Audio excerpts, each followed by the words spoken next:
ঢাকার বাসাবাড়ি, রেস্তোরাঁ, হোটেল কিংবা হাসপাতাল সবখানেই বাড়ছে চায়না তেলাপোকা। আকারে ছোট, বাদামি লালচে এই তেলাপোকাকে অনেকেই জার্মান তেলাপোকা নামেও চেনেন। তবে নাম চায়না হলেও এটি যে শুধু চীন থেকে এসেছে এমনটি বলার সুযোগ নেই।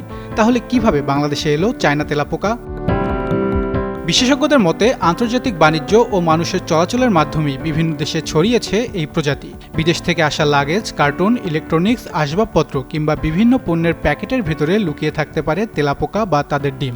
আবার আমদানি করা পেঁয়াজ, আদা, রসুনের মতো পণ্য এবং গুদাম থেকেও ছড়িয়ে পড়তে পারে। বিদেশ ফেরত যাত্রীর লাগেজও হতে পারে এর বাহন। একটি ব্যাগ থেকে আরেকটি ব্যাগে ঢুকে অল্প সময়ে নতুন জায়গায় বংশবিস্তার করতে পারে এই চায়না তেলাপোকা।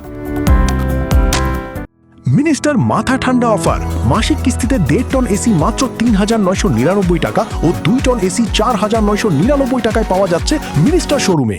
ঢাকার বালাই দমন কর্মীদের দাবি, রাজধানীর প্রায় ৮০% বাসাবাড়িতে তেলাপোকার উপদ্রব রয়েছে এবং সাম্প্রতিক সময়ে ছোট আকারের চায়না তেলাপোকার বিস্তার দ্রুত বেড়েছে। আকারে ছোট হয়, রান্নাঘরের ক্ষুদ্র ফাঁক, ফ্রিজের পেছন কিংবা আলমারির অন্ধকার জায়গায় সহজেই লুকিয়ে থাকে তারা। দ্রুত বংশবৃদ্ধির কারণে কয়েকটি তেলাপোকা থেকেই তৈরি হতে পারে বড় উপদ্রব। আরও বড় উদ্বেগ জনস্বাস্থ্য নিয়ে। ঢাকায় পরিচালিত গবেষণায় তেলাপোকার শরীরে রোগ জীবাণু ও অ্যান্টিবায়োটিক প্রতিরোধী ব্যাকটেরিয়া পাওয়ার তথ্য উঠে এসেছে।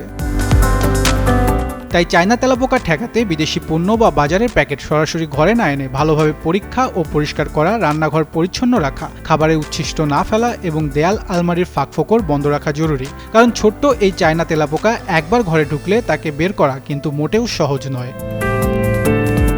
তাহসিন বর্ণ, যুগান্তর নিউজ।